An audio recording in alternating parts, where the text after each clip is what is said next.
বিসমিল্লাহির রহমানির রহিম। আসসালামু আলাইকুম সবাইকে। কেমন আছেন সবাই? আশা করছি সবাই খুব ভালো আছেন। আজকে হাঁসের মাংসের রেসিপি নিয়ে চলে এসেছি। আই হোপ সবার পছন্দ হবে। তো চুলোয় কড়াই বসিয়ে দিয়েছি, এখানে রান্নার তেল দিয়ে দিলাম, 2 কাপের মতো তেল দিয়ে দিয়েছি। হাঁসের মাংস মানেই পেঁয়াজটা তো বেশি লাগবে, পেঁয়াজটা একটু বেশি দিয়েছি। তো পেঁয়াজটাকে ফ্রাই করে নেব। পেঁয়াজ একদম ব্রাউন কালার করতে হবে না, হালকা সেদ্ধ সেদ্ধ হয়ে গেছে। এখন এখানে দিয়ে দেব পেস্ট করে রাখা আদা রসুন 4 টেবিল চামচ, দিয়ে ভালোভাবে মিশিয়ে নেব। আদা রসুনের গন্ধটা, কাঁচা গন্ধটা যাতে চলে যায়, ভালোভাবে মিশিয়ে নিতে হবে।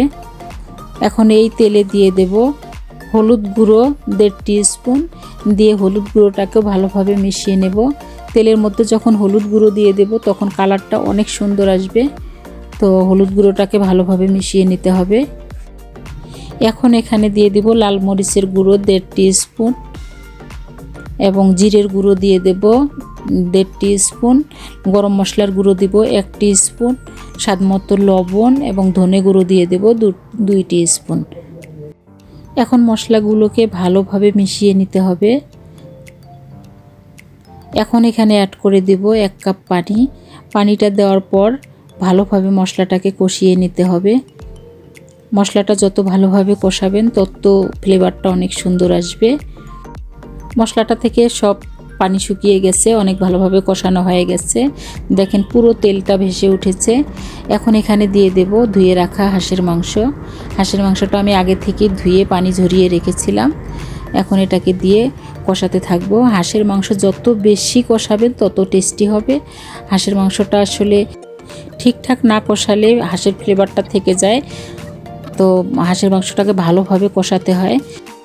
এখন এখানে অ্যাড করে দিব পরিমাণ মতো পানি, যাতে হাঁসের মাংসটা ভালোভাবে সেদ্ধ হয়।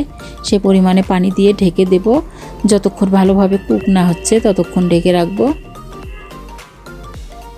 তো দেখেন মাংসটা সেদ্ধ হয়ে গেছে।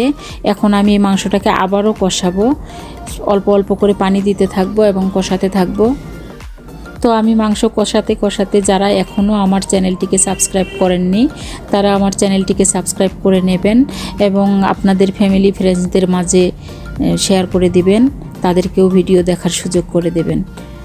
ও যারা আমার চ্যানেলকে সাবস্ক্রাইব করেছেন এবং আমার রেগুলার ভিউয়ার্স যারা, তাদেরকে অসংখ্য ধন্যবাদ। আজকের ভিডিও আপনাদের কেমন লেগেছে কমেন্ট করে আমাকে জানাবেন। এখন দিয়ে দেব পানি, পরিমাণ মতো পানি দিয়ে দেব। যে যেরকম গ্রেভি খেতে পছন্দ করেন সেই পরিমাণেই পানি দিবেন।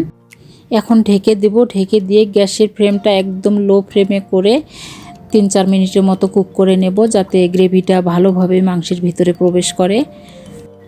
3 মিনিট পর ফিরে এলাম। রেডি হয়ে গেছে হাঁসের মাংস।